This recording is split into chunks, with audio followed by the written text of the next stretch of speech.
মাঝে গোটা একটা দিন কেটেছে। ইয়াশ ফিরে আসার পঞ্চম দিন আজ। বেলা গড়িয়েছে আজও। ক্লান্ত বিকেলে খোলা আকাশের তলে ঝিম ধরে ছাদের দোলনায় বসে আছে মেঘা। ইয়াশের সাথে কথা হয়নি আর, দেখাও হয়নি সেই দুপুরের পর। ছেলেটা কখন বাড়ি থেকে বেরিয়ে গেছে জানা নেই। আসার পর প্রথম রাতটাই কাটিয়েছে এ বাড়িতে। অতপর এক রাতও আর যাপন করেনি। দানা পানি গেলেনি এই বাড়ির। তোফায়েল কাবির কতবার খোঁজ করলেন, সময় বের করে ইয়াসের সাথে জরুরি কথা বলতে চাইলেন, কিন্তু সাক্ষাৎ পাওয়া গেল না ও ছেলের। মেঘা লাগাতার ফোন দিয়েছে, ফোন ধরেনি ইয়াস, কেটে দিয়েছে বারংবার। অথচ গত 21 বছরে এমনটা হয়নি কখনো। ভাইয়ার থেকে আজ অবধি উপেক্ষিত হয়নি মেঘা। রৌদ্রকে মানালো ওর সাথে কথা বলার জন্য, কিন্তু ওই তো নেই। মেঘা চুপটি করে বসে বসে ভাবছে আজগুবি সব চিন্তা। ইয়াসের দোষটাই বা কোথায়? একাধারে ভাবতে ভাবতে হঠাৎ একটা কথা মনে পড়ল। ইয়াস বলল সেদিন ও রৌদ্রকে 9 বছর ধরে চেনে, কিন্তু কিভাবে? মেঘা তো আর কিছুই শুনল না। রৌদ্রের ব্যাপারে মুখ খুলতে চায়নি সে। এ কথা কেন বলল? মেঘার চোখ ঘোলাটে হয়ে এসেছিল। আকস্মিক চিন্তা মাথায় আসতেই নড়ে চড়ে উঠে বসল সে। কপালে বিস্তর ভাঁজ ফেলে বোঝার চেষ্টা করল। অতিরিক্ত না ভেবে উঠে দাঁড়িয়ে ধূপধাপ পা ফেলে প্রস্থান করল ছাদ থেকে। আদ্রের ঘরের দরজার সামনে দাঁড়ালো সোজাসুজি। কড়া নাড়তে গিয়ে দ্বিধায় থেমে গেল। কিছু একটা ভেবে সরে আসলো সেখান থেকে। শুভ্র এসেছিল দুপুরের পর, এখনও অফিসে বেরোয়নি, বেরোবে নিশ্চয়ই। ড্রয়িং রুমে বসে বারবার সিঁড়ির দিকে তাকাচ্ছে মেঘা। মিনিট 10 মাথায় শুভ্রকে নামতে দেখা যায়, পেছন পেছন মেহের। মেঘা তড়িঘড়ি করে উঠে দাঁড়ালো। ভাইয়া, অফিসে যাচ্ছ? চোখ তুলে মৃদু হাসল শুভ্র। কেন? একটু দরকার ছিল। কিছু লাগবে? কি লাগবে বল। না, লাগবে না কিছু। আমাকে সাথে নিয়ে যাবে একটু, প্লিজ ভাইয়া। চোখ সরু করল শুভ্র। পেছন থেকে মেহের শুধায়, তুমি কোথায় যাবে মেঘা? আমি একটু বাইরে যাব আপু। কোথায় যাবি? শুভ্রর শক্ত প্রশ্ন। মেঘা কণ্ঠ খাদে নামিয়ে উত্তর করল, আমাদের বাড়িতে। ভাইয়া ওখানে আছে। অফিসে যাওয়ার পথে আমাকে নামিয়ে দিও একটু প্লিজ। ওখানে যাওয়াটা প্রয়োজন আমার, প্লিজ ভাইয়া। শুভ্র হাসল এক চিলতে। আরে মিষ্টি মেয়ে, এভাবে বলছিস কেন? চল, নামিয়ে দেব। চিকচিক করে উঠল রমণীর দুই চোখ। আদলখানি ভরে উঠল খুশিতে। শুভ্রর সাথেই বেরিয়েছে সে। কাবির ম্যানশন থেকে ওদের বাড়ির দূরত্ব প্রায় অনেকটা, মিনিট 45 তো লাগেই যেতে। শুভ্র পথ ঘুরে দূরত্ব পেরিয়ে গাড়ি থামালো বিনিতা কুঞ্জের সামনে। জরাজীর্ণ বাড়িটা রংচটা হয়ে পড়ে আছে অবহেলায়। বিশাল লোহার গেটের পাশে দেয়ালের গায়ে বড় নেমপ্লেট, সেখানে বড় বড় অক্ষরে লেখা বিনিতা কুঞ্জ। এটা মূলত ওর মায়ের নামে, আব্বু আম্মুকে এই নামেই ডাকত।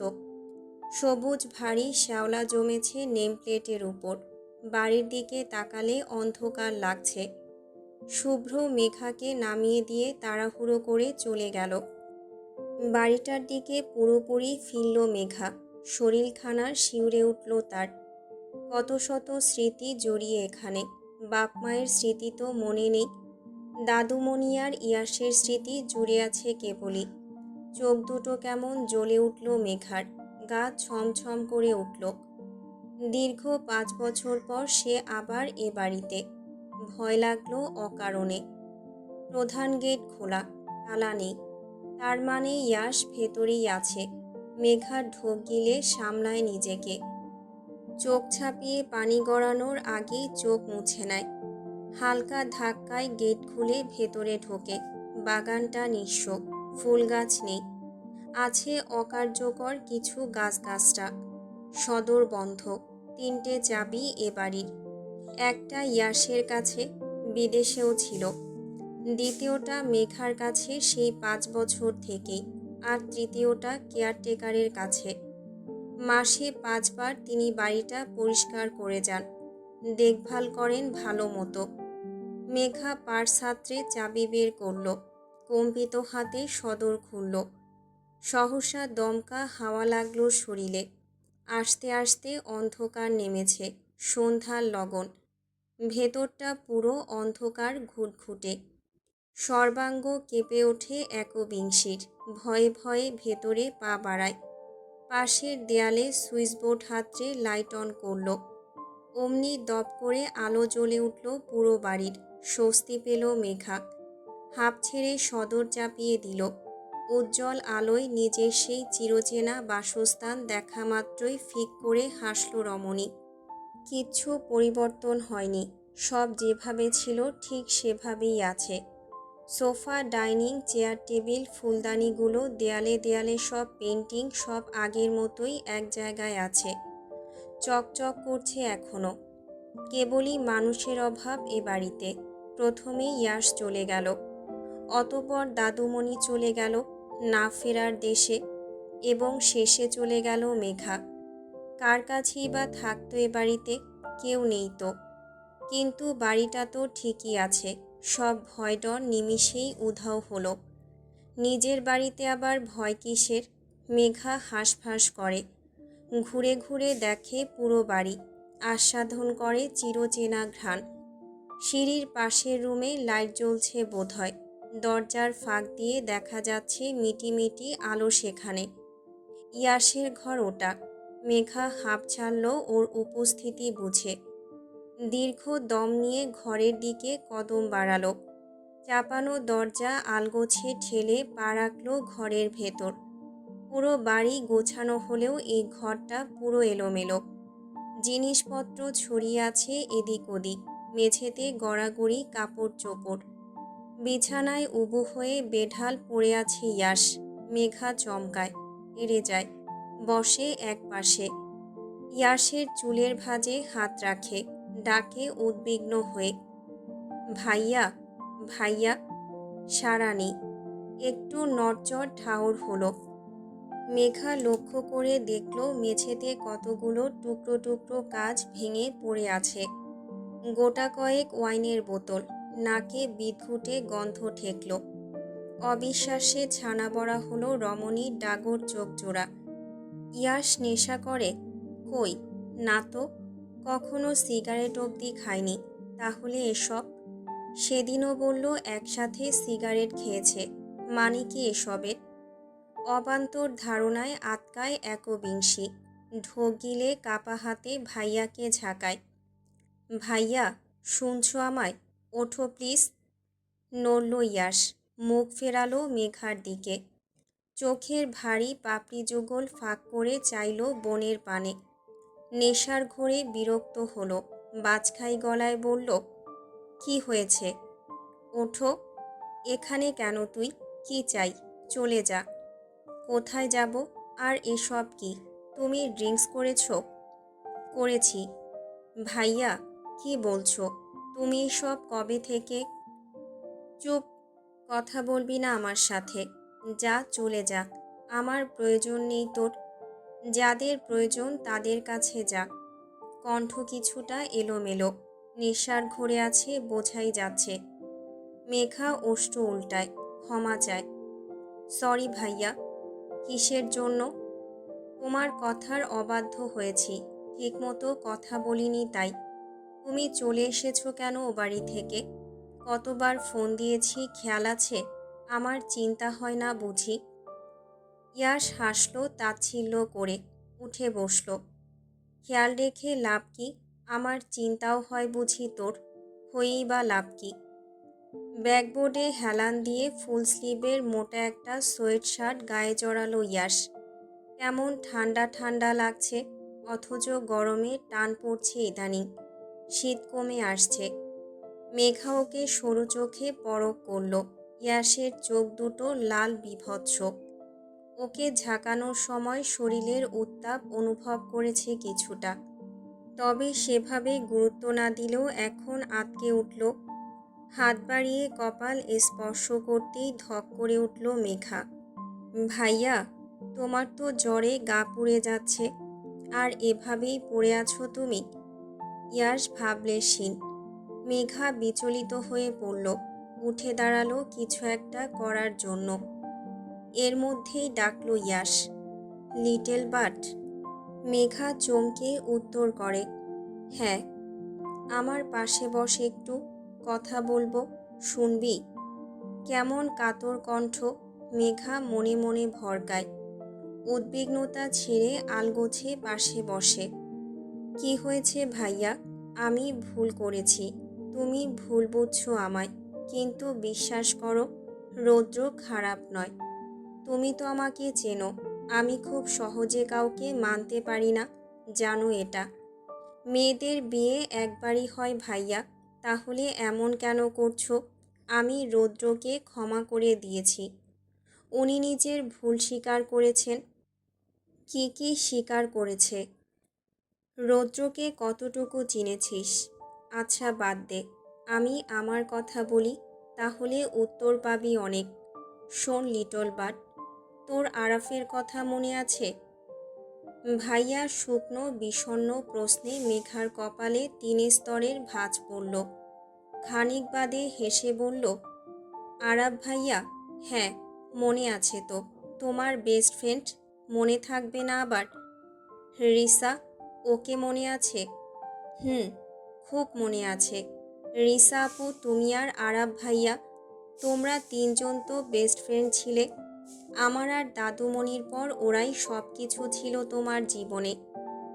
ইয়াশ মর্মান্তিক হাসলো একটু, বিড়বিড়ালো, হারালাম তো হারালাম, সব কিছুই হারালাম। শ্বাস পড়ল বুক চিরে, বোনের কাঁধে মাথাটা এলিয়ে দিল ভীষণ ক্লান্ত হয়ে। মেঘা ওর জ্বরের তীব্র উত্তাপ বেশ অনুভব করল। নেশার ঘোরে আছে ইয়াশ, তাই হয়তো অতীত টানছে। মেঘা প্রশ্রয় দিল।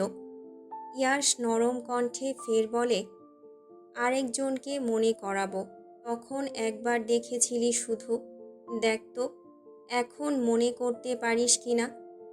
কাকে? 6 বছরের বেশি সময় হয়, মনে আছে? একবার আমাদের বাড়িতে একটা গুন্ডা ভাঙচুর করেছিল, 4-5 জন ছিল ওর সাথে। তুই ভীষণ ভয় পেয়েছিলি সেদিন, মনে আছে তোর? মেঘার মুখভঙ্গিমায় পরিবর্তন আসে তড়িতে। ক্ষণকাল বাদ মনে পড়ে সেই 6 বছর আগের ঘটনা। সালটা 2018, মাস বোধহয় অক্টোবর। সেদিন ছিল শুক্রবার। রমণী তখন ষোড়শী কন্যা, স্কুলে প্রিটেস্ট হচ্ছিল ফাইনাল পরীক্ষার আগে। শুক্রবার পরীক্ষায় বিরতি, স্কুল ছিল না মেঘার। ইয়াশেরও ভার্সিটি ছিল না। পুরো সকাল জুড়ে ইয়াশকে জ্বালিয়েছে মেঘা, ঘুরতে যাবে সে। ইয়াশ বলেছিল বিকেলে ঘুরতে নিয়ে যাবে, ভাইয়ার একমাত্র আহ্লাদী বোন। কথা মোতাবেক বিকেলে যাওয়ার জন্য নিজের ঘরে তৈরি হচ্ছিল মেঘা, সাথে দাদুমণি ছিল। একটা সাদা টপসের সাথে অলিভ স্কার্ট মিলিয়ে পড়েছে।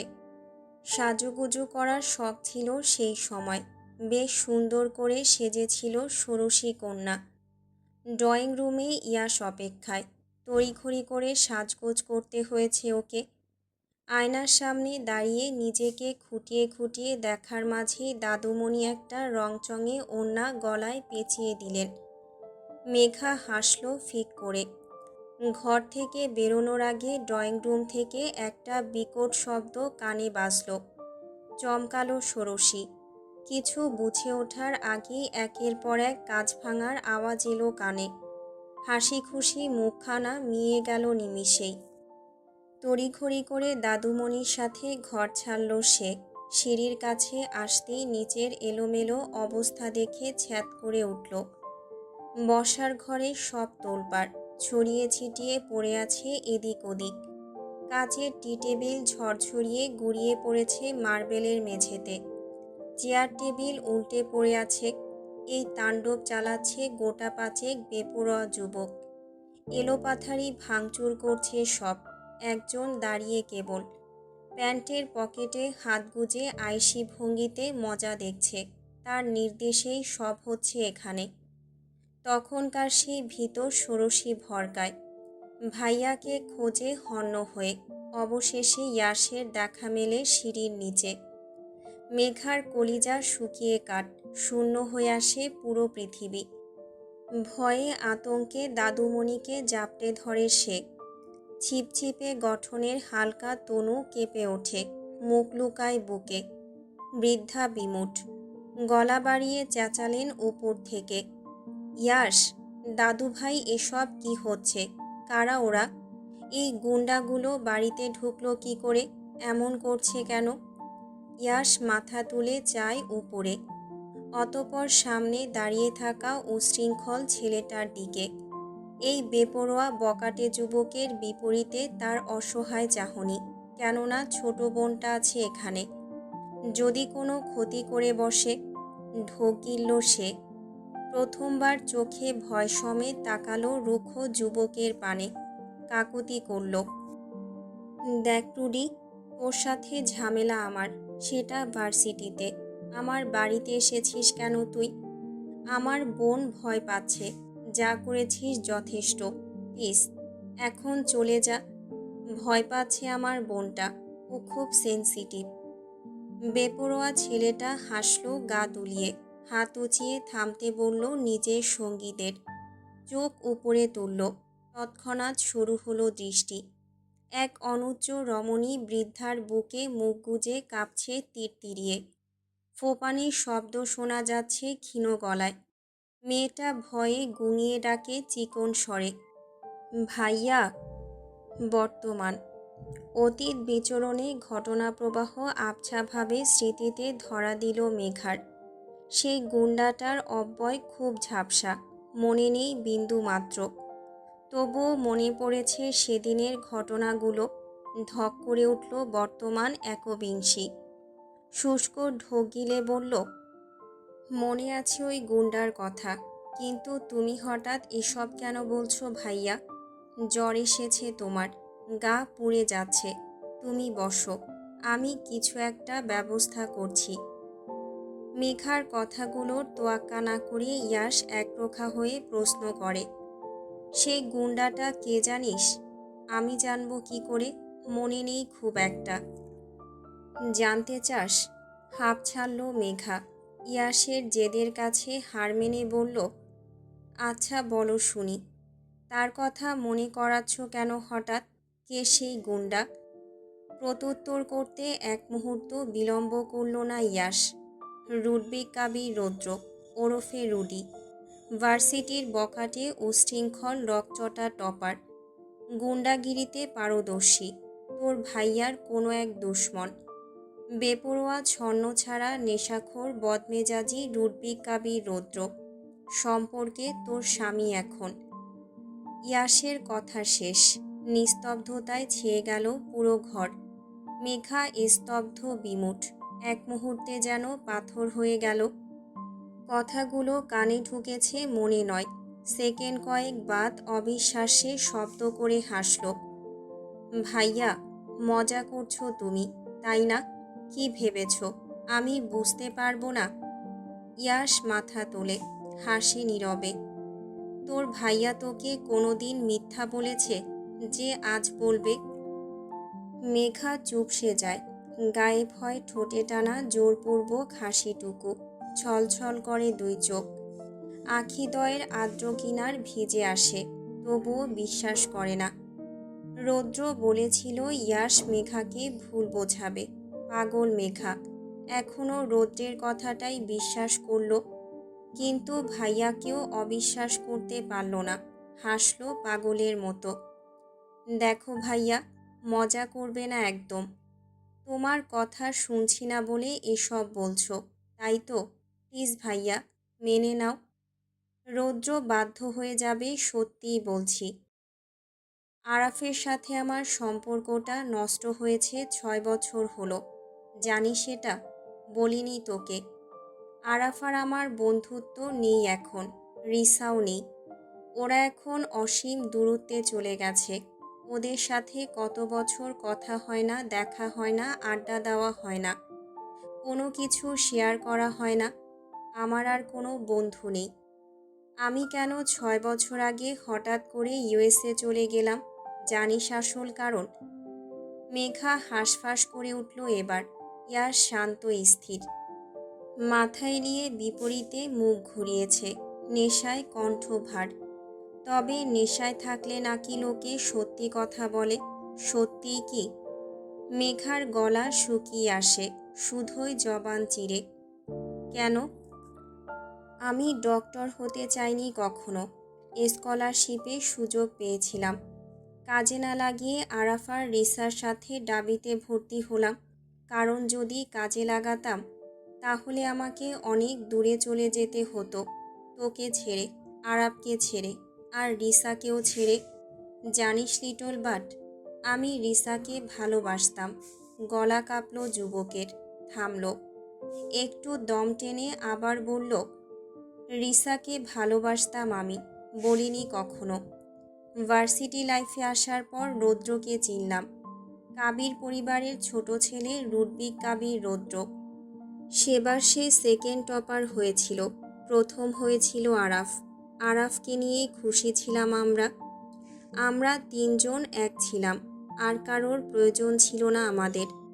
কিন্তু ক্যাম্পাসে রোজ রোজ কারণে অকারণে রৌদ্রের সাথে জুড়ে যেতাম, ঝামেলা হতো ওর সাথে।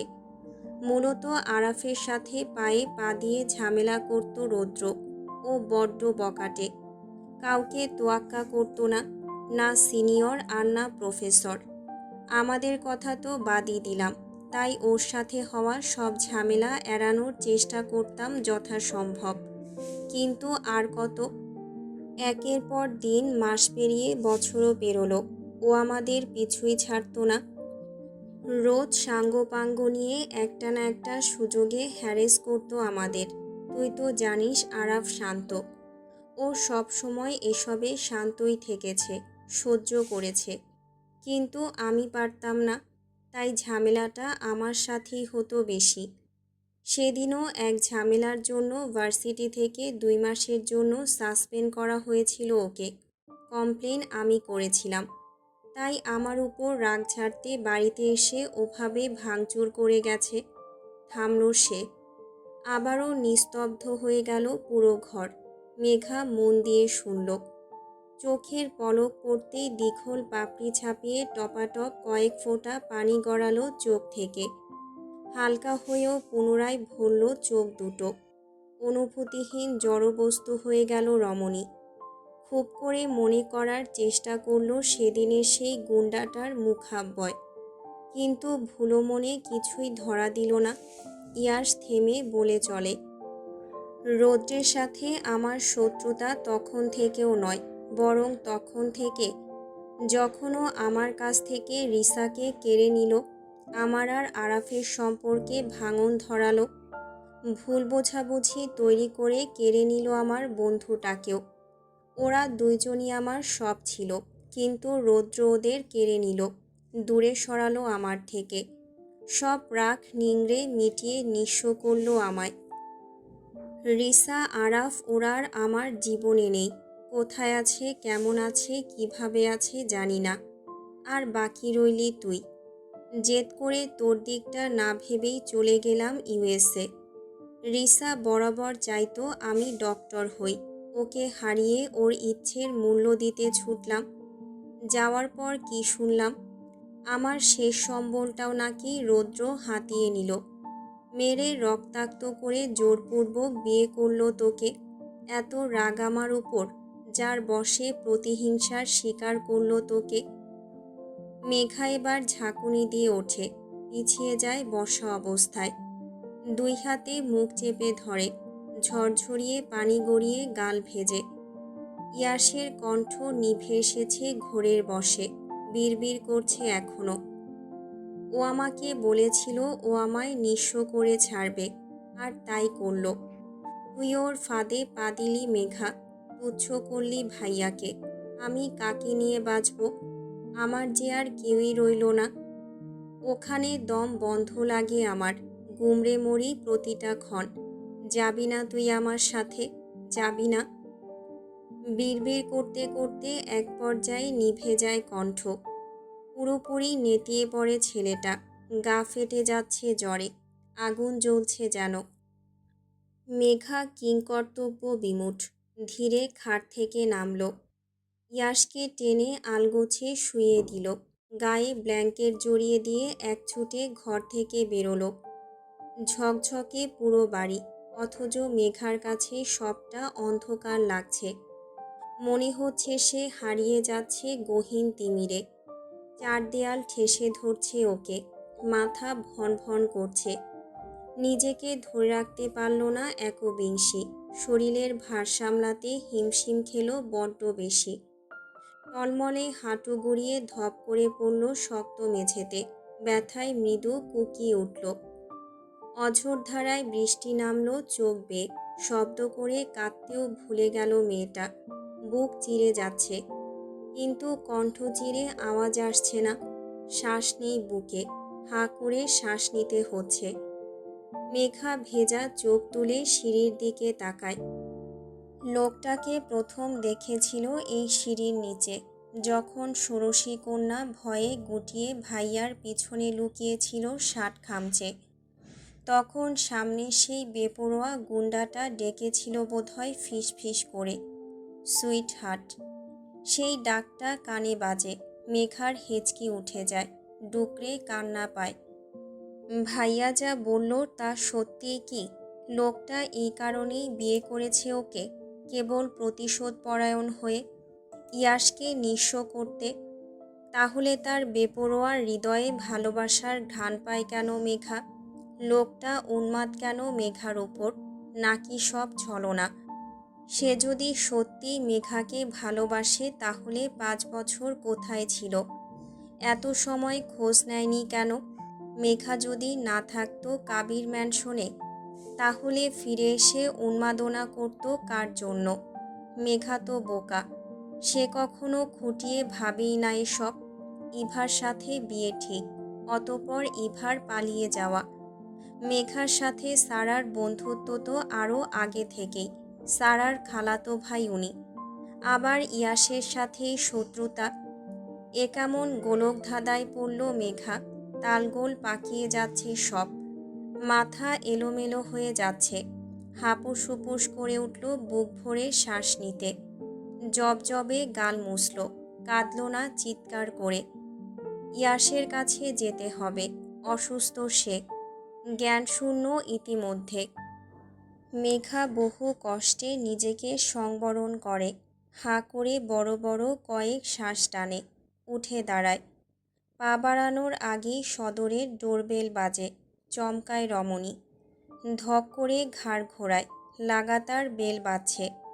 চকিতে ঘড়ির দিকে তাকালো মেঘা। রাত প্রায় 8টা বাজতে চলল, বুঝতে বাকি রইল না কিছু।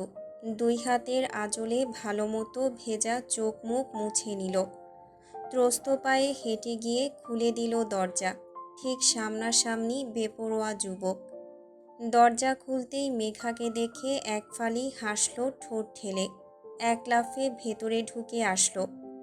কিছু বুঝতে দেওয়ার আগেই আষ্টে পৃষ্ঠে জড়িয়ে নিল একবিংশীকে, সেপ্টে লুকিয়ে নিল নিজের প্রশস্ত বুকের মাঝে। Love you, love you, love you মেরি জান। এখানে এসেছো বলবে না আমাকে? আমি সারা বাড়িতে খুঁজছিলাম তোমায়।